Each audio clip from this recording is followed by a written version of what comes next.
こうした慰安婦はですね、あなたの軍隊経験に対して暴漢を防止するためにですね、役立的だと思いますが、役立っておりません。それはなぜでしょうか。私たちは1円50銭払うんだったならば、暴漢はタダですからね。あなた自身もそのような考えの中で、作戦の中で暴漢に関わったことがあるんですか。あります。昭和18年ですけども、作戦に参りました。その時にあるグラフに出兵しました。その時に私たちの同年兵が一人の若い女性を連れてきました。21歳だと思います。それを6人の兵隊でくじ引きをして順番を決めて、そして一人一人その女を返還をいたしました。Without any qualms about the words he uttered, this Japanese man named Yasuji Kaneko confessed to some of the most savage crimes you can imagine. A soldier of the Japanese Empire during World War II, Kaneko was part of the brutal machinery that killed hundreds of thousands of Chinese and sexually abused women in every corner of Southeast Asia. Through his dark stories, it is possible to delve into the minds of those uniformed men who rivaled the SS in terms of evil and war crimes. In this new installment of military history, we are going to learn about Yasuji's infamous career through his confessions. We anticipate a video as hard as it is dramatic, but necessary to understand this dark episode of the 20th century. あれはひどかった。私らもそう思い、これはひどいなと思ってましたよ。だけど面白いんです。発見の時からね。なかなか兵を乗り越えてね、来るってことはないですよ。みんな、もうあの中で右往左往してみんな死んでいくんです。そういうことやってきたんです。That's what I did, is how one of the worst war criminals of the 20th century describes his dark work. According to his own confessions, Yasuji Kaneko was born in 1920 in Chiba Prefecture, Japan. A product of the imperial machinery, the young man joined the ranks of the army as soon as he came of age, where he was trained as an infantry soldier. At that time, the Japanese islands were already preparing for a large-scale conflict. The empire was determined to take advantage of any opportunity to become the main power in Asia, conquering all its neighbors. The first act in this campaign was the war against China, in which Kaneko participated, although by the time he entered the conflict, it was already settled, and the land of the rising sun was already established in the region of Manchuria, where a puppet state was founded in which brutal massacres were carried out. To understand the atrocities committed by Kaneko, it is necessary to contextualize the psyche of the Japanese soldiers of the time. The truth is that the archipelago was dominated by an imperialist discourse with several aspects in common with the Third Reich. The main point was that Japan should be the ruler of the entire region, since it was the only people worthy and prepared to lead the rest. Japanese superiority was expressed not only in warfare, but also in racial matters, since part of this discourse was to ensure the inferiority of other nationalities and the innate right of the empire to subjugate them, especially if they were women. Let us listen to Kaneko's words on this subject.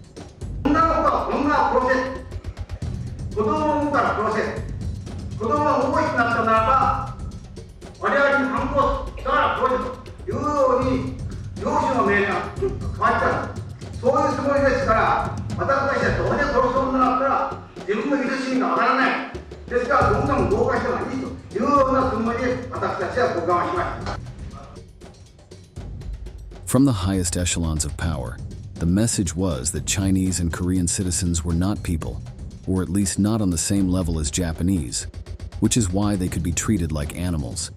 And international conventions did not apply when it came to the handling of prisoners from that area.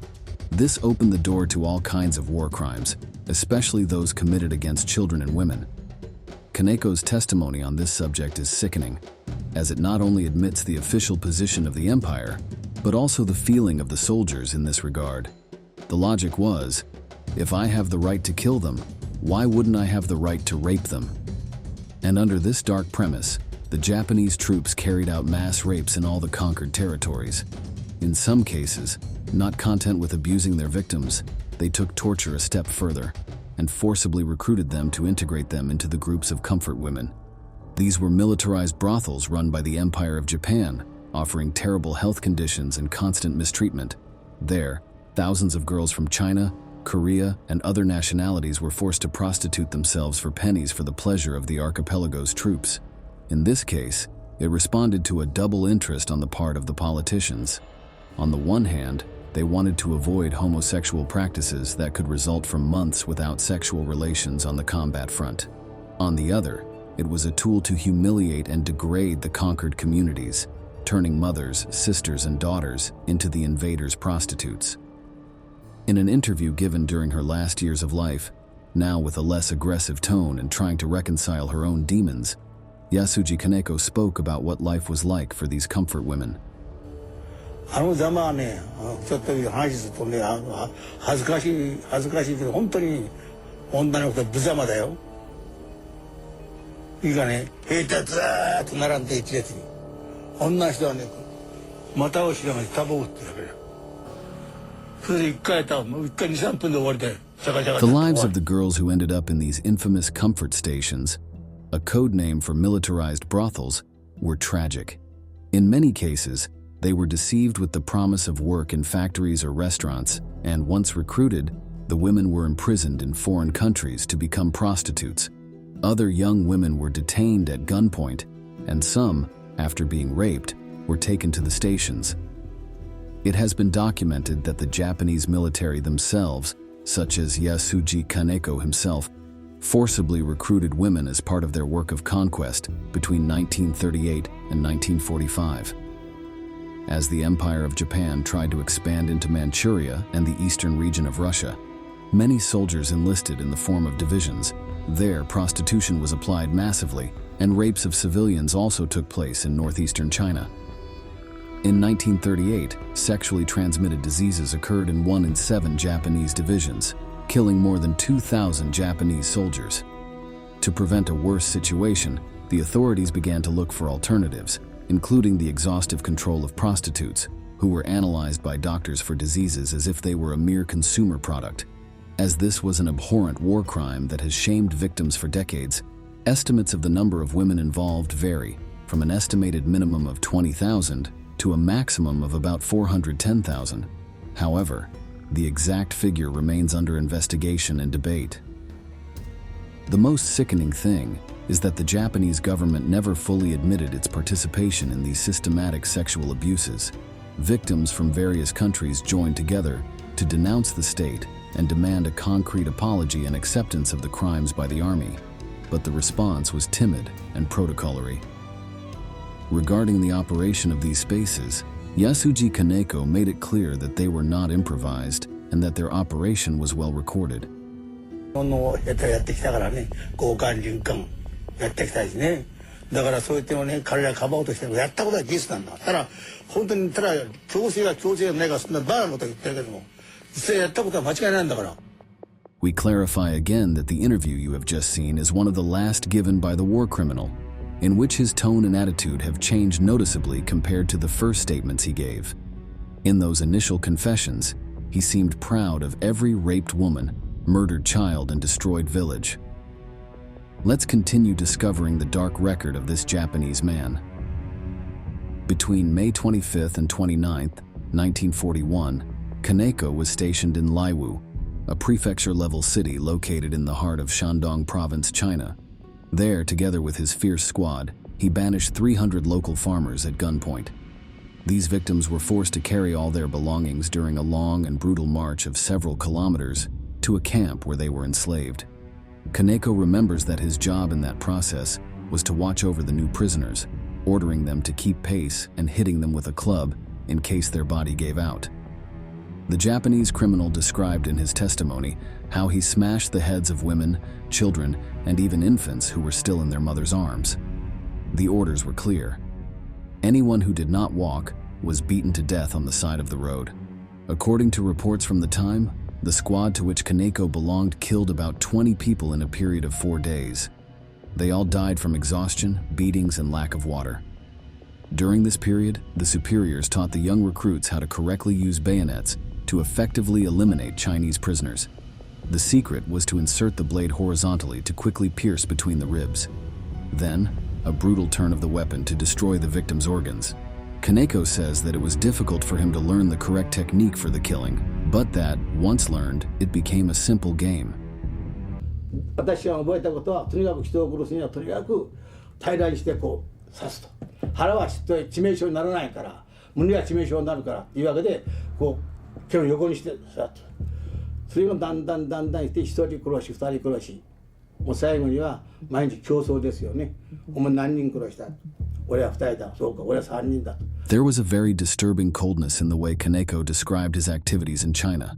There, the Imperial Army showed its worst side, enslaving and annihilating hundreds of thousands of people under entirely racist and xenophobic pretexts. In his view, the Chinese were inferior beings who deserved the worst treatment. That is why international laws on preserving the life of conquered peoples were not respected. The criminal's stay in Laiwu extended for several months, transforming him into a demon feared by all the inhabitants of the region. In September 1941, Kaneko and his companions carried out the arrest of 2 peaceful peasants who were apprehended in the mountain area. It was clear that they were seeking to escape forced labor and beatings, but they were accused of being spies and collaborators of the local army, so they were tortured in search of information about it. Kaneko recalls that he tied the peasants' hands behind their backs and hung them on large wooden stakes. Below the people, the sadistic soldier built small bonfires that started as mere embers, then transformed into large flames. The result was a slow and painful death for the alleged spies, the heat melting the skin on their faces, no matter how much they screamed or tried to avoid the fire. Being suspended from their feet, their abdominal muscles soon lost strength, and they were no longer able to avoid the heat directly. What followed this grotesque spectacle was a kind of celebration during which the Japanese troops prepared to kidnap and rape several of the community's girls. By that time, the adult women had already been taken prisoner and were working at gunpoint in the comfort stations. That is why the focus of this attack was the teenagers and girls who lived there. The logic remained the same. If I have the right to kill her family, why wouldn't I have the right to outrage her? Let us turn to another dark testimony from Kaneko to find out what these attacks were like. やって7年以上、見ただけでも4年以上という刑罰があります。しかしながら、なぜ私たちが交換にやったかと申しますと、もちろん金の問題もありますけれども、当時、現代では私たちは中国人で言っておりました。しかしあの頃はシナ人、あるいはもっと劣等してチャンプロと、こう言ってきます。チャンプロの娘女をやるに何が悪いんだ、どっちみち殺すんじゃないの、こういうような私たちは気持ちを持って。In the file we have just seen, the war criminal suggests something very important to this story. According to his words, mass rape was punishable by several years in prison under the Japanese Penal Code. The incredible thing is that, despite the mass abuses recorded in China and other conquered parts, very few arrests and imprisonments were made before the end of World War II. The truth is that the Japanese authorities not only turned their backs on these aberrations, but in many cases encouraged them as if they were a weapon of psychological warfare to mentally destroy the peasants. It certainly worked, since, by kidnapping all the women, entire communities were torn apart. Entire generations were traumatized or unable to rebuild their lives after the conflict. To this day, cases are still reported of women who were never able to return to their family home due to shame and fear of being expelled for the horrors they experienced. Meanwhile, Yasuji Kaneko's activities continued as the Allies and the Third Reich waged the largest war ever seen. In October 1941, in Shintai Prefecture, the squad to which the protagonist of this video belonged carried out an attack that went down in the history books for its cruelty and heartlessness. In that community, Kaneko and his companions annihilated 150 people using all the destructive tools at their disposal. First, they threw tear gas grenades into the houses and huts. At the same time, they set fire to the exits and roads of the prefecture, causing many people to become trapped in the smoke and gas, slowly suffocating. Those who managed to survive this torture were hunted down like animals and executed on the spot. According to Kaneko, He felt nothing about it since he was executing beings he did not even consider human. 俺は2人だ、そうか、俺は3人だ。毎日そういう競争がやっておった。だからもう人を殺すことがもう平気で言ったんですよね。一番それもね、やはり2回3回っていくとね、人を殺すのなんとも思わない。相手がちゃんこだとやたまるんですよね。だからもうちっとも怖くなかった。で、しかし一番最初は本当に怖かった。